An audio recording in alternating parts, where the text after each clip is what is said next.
Let's talk about the 7 surprising things that you can do to speed up your ability to burn fat. Now, there are things that you know, and there's things that you may not know that you need to know. So, this video is about giving you all the knowledge so you can really overcome the barrier of not being able to not just achieve your weight loss, but to get into and stay into fat burning. It's surprising to me how many people can't seem to get into fat burning or even stay there long enough to see a really good change. And might as well tell you some things to do to speed it up that you may have never heard before. Okay, so now what are we talking about? We're talking about transitioning from where you're at to an ideal situation. Most people are at a situation where they're just running on blood sugars. Okay. They're just running on their stored sugar in their liver and up and down with energy. And they're not tapping into the fat, which that's where all the reserve of energy is. I mean, an average thin person has over 100,000 calories of stored fat in their body. And if you were able to tap into that all the time, boy, your energy would be very, very nice and consistent. So we're going to talk about how to be fat adapted.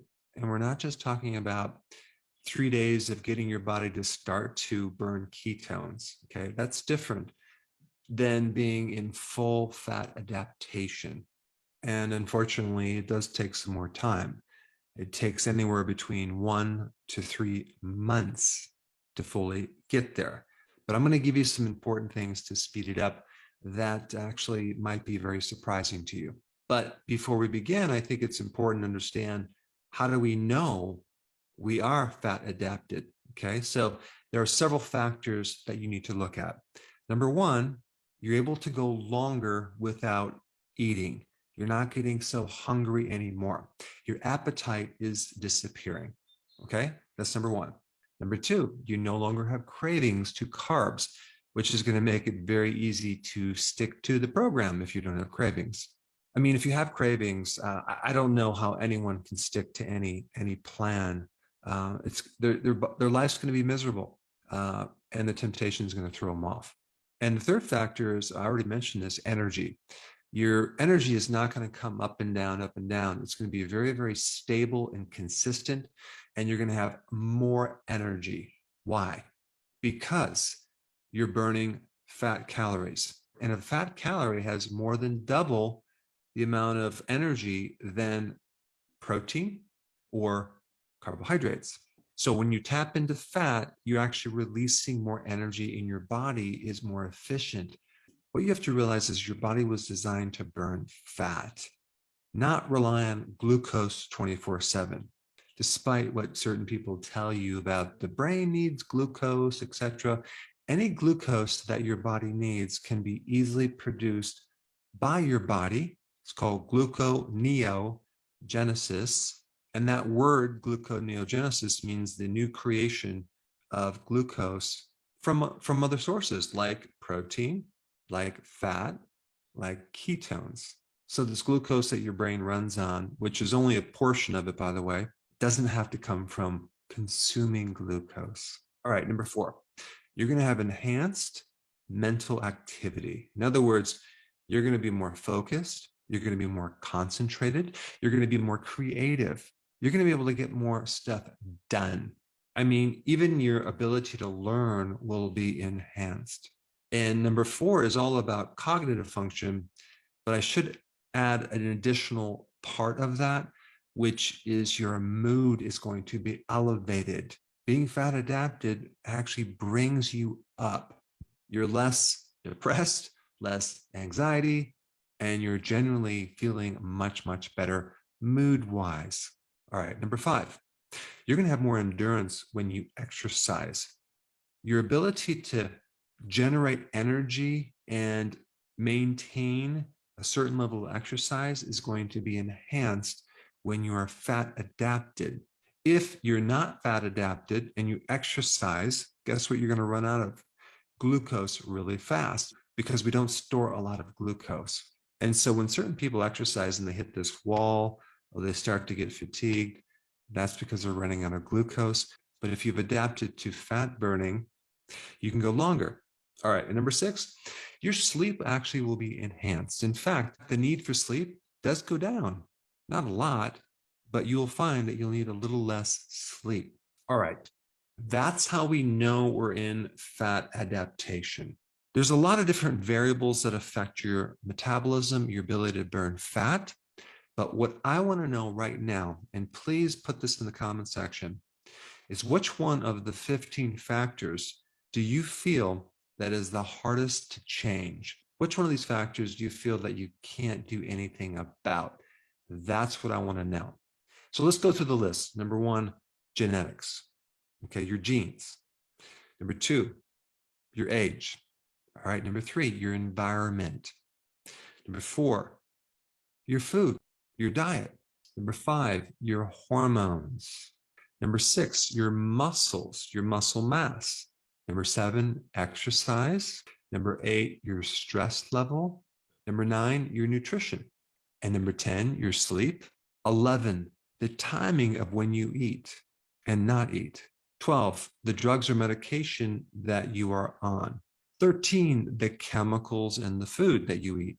14, your metabolic rate. And 15, your health reserve. How much extra health or capacity of health you have. Now, out of all of these 15 factors, which one do you feel is the most difficult for you to control? All right, now that you put that in the comment section, that is the area that you need to focus on. And guess what? You have the ability to affect every single one of these items. And whichever one you can affect is your weakness. But some people will say, well, I can't affect my genes. Well, have you ever heard about something called epigenetics, which is above your genetics? Those are all the things environmentally that you can control. These involve stress level, things that you can do to put yourself in better environments. Epigenetics could involve your state of mind, just changing your attitude about certain things. It could be about changing your stress level. It's definitely about changing your diet. And so all these factors can greatly help you control your genes and leverage your genes towards improving your survival. Now, what about your age? Can you do anything about that? Well, yes, there are things you can do. There are things you can eat that can help extend your life and decrease the risk of dying and look more youthful and be more youthful on the inside versus all the other things that can accelerate the aging process. And then you have some people that just cannot change their environment too well. And so they're stuck between a rock and a hard place. But the more you can control these factors, the more that you're going to be able to control your ability to not just burn fat, but control your metabolism, your quality of life, and your level of health. So let's run on the list of things that will help you get into fat burning, okay, more on a consistent basis. So number 1, exercise, okay? Now, you may already know that high intensity interval training is the best exercise for fat burning, stimulating growth hormone. And you may already know that sprinting is one of the best high intensity interval training type exercises. But of course, for most people, if they have arthritis, if they're getting older, they probably shouldn't be sprinting too much. So they would have to do some other type of exercise that involves the concept of high intensity, short duration. But what's more important to know is that the benefit of that is not during the exercise. In fact, during the exercise, you're stressing your body out. The benefit is when you stop, when you recover. Okay. And so when I was in practice, I ran into so many people who overtrained, and they didn't realize that even for some people, if they're older, 3 times a week is overtraining. I'll give you an example. One gentleman came in and he was exercising 3 days a week and not burning any fat at all. I lowered it to 1 day a week. That's when he started to finally burn fat. Another lady tried to work out every day at the gym over a course of a year. And I think she lost like 1, maybe 2 pounds at the very most. Okay. And all we did was help her sleep, reduce exercise. I think it was at twice a week. And that's when she started to burn fat. So, what you might want to try is exercising less. Keep the exercise intensity up and really have a good workout, but only do it once or twice a week. That can make a huge difference. The results are during the recovery, but the recovery is very important. All right, number two, taking some apple cider vinegar before bed in a little bit of water. So let's say you took I don't know, 4 to 6 ounces of water. You can do it like an hour before bed, and a tablespoon of apple cider vinegar. Now, why would that help you lose weight? Because acetic acid in the apple cider vinegar is very beneficial to decreasing your liver's ability to make sugar. Okay, so it slows down something called glyconeogenesis. It helps lower your blood sugars. And at the heart of fat burning, it's all about fixing insulin resistance. And apple cider vinegar can greatly help you. I've had many people just add this small little tip to their daily lifestyle, and they started to burn fat. So you might want to try that. All right, number three, we all know that sleep is very, very important. In fact, a lot of the fat burning occurs when you're sleeping. And you may have already seen one of my videos when I recommend taking vitamin D3, 10,000 IUs with the K2, and B1 or nutritional yeast before bed, because the vitamin D helps reset the circadian waves, and vitamin B1 helps the excessive thinking all the time. And you do that with the nutritional yeast. But if you took that before bed, it would enhance your sleep. And you may have seen my other video on a breathing technique of slowing your breath down, especially when you're trying to sleep. And even in general, for stress reduction, breathing through your nose, slowing the breath in can help you fall asleep pretty fast. It can also pull you out of a panic attack. It can also help with anxiety and reduce cortisol. But there's another little tip I want to share with you about sleeping that can help you. The goal is to get a little bit more sleep if you're trying to burn more fat. And so you can try to get an extra half hour or an hour of sleep.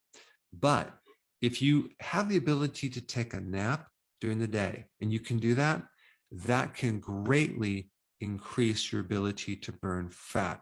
So even if it's a half hour, go ahead and try that. And you might be very surprised that that is the thing that can greatly speed things up for you. Your sleep doesn't necessarily always have to be together at one time frame. Sometimes if you don't sleep at night, definitely take a nap. All right, number four, stress. Really, really important topic because stress increases cortisol. Cortisol increases insulin, and insulin will stop you from losing weight.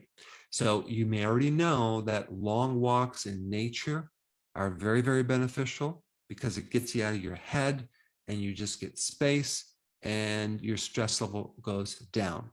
And you may already know that nutritional yeast has B1, and that can help, especially nervous tension and anxiety, and that can also lower stress. And you may also know, if you've seen my other videos, that being outside, getting exposure to sun, or not even the peak sun, but the sunrise or the sunset, or even being in front of a fireplace or a campfire, gives you a type of light called infrared, which increases melatonin even during the day, which is a very powerful antioxidant, which will then also help you sleep at night. It can also help lower your stress. And you may have seen that video. If you haven't, you got to check that one out. But that's not the tip. The tip is this: doing physical work around the house, around your yard, well, especially around the yard, is way more important than doing exercise for lowering stress.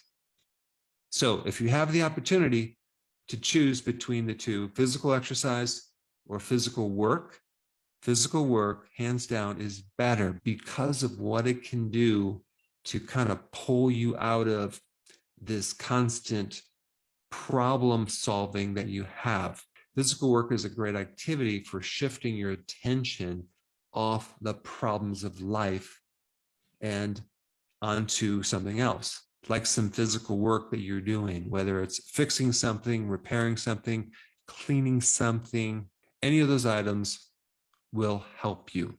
All right, number 5, staying very, very consistent with your low carbs. Okay. Um, every week I do a live show, and inevitably, people that have great success sometimes stall. And a lot of times it boils down to this one thing. They don't realize that just a little bit of carb or going off the program too frequently, even if it's a little bit of something, can be devastating to the results. A really good test called A1C could be done. And the reason I like that test is not necessarily to see your risk factors for diabetes. It just shows you an average of 3 months of blood sugars, because you can check your blood sugars today and then tonight have a little carb and your blood sugars can be off, and then check it in 2 days and your blood sugars can show a good marker. But A1C will really reveal if you've been cheating or not being consistent, because it checks the average of 3 months, including all those cheat days. So being very consistent and not giving in to even a little bit of carbs can greatly help you. And if you are giving in too frequently, that could be the reason why you're not burning fat. All right, number 6. This relates to intermittent fasting, okay? This tip can help you. In the beginning of fasting, I always recommend you consume more fat, especially at the end of the meal. Now, are you going to lose more weight? No, because you're eating a lot of fat and your body's going to have to metabolize that and burn that for energy and burn less of your own fat reserve. But the purpose of eating fat in the beginning of this program is to help you fast longer, to go longer without eating, because that's when a lot of the magic happens, not just with the reduction of calories, not just with all the other benefits of cognitive function and losing weight, but with the benefit of correcting the underlying root problem that you have, which is insulin resistance. So the longer we fast, the less stimulation of insulin that we have. So the better the receptors for insulin can be upgraded and work better and be more receptive. And the faster we're going to get into fat adaptation, and the faster we can improve our metabolism. So in the beginning of this program, you add more fat.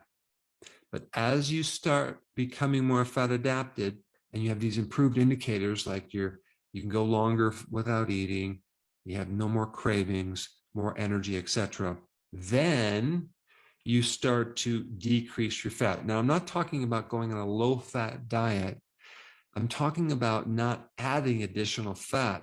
I'm talking about not adding the MCT oil, not adding the big handful of nuts after the meal, talking about not adding the keto desserts like the big fat bombs, because what that's going to do, it's going to force your body to burn more of your fat reserve, which it's already doing, and it's going to be easier because your body is already adapted. So in the beginning of the program, do more fat.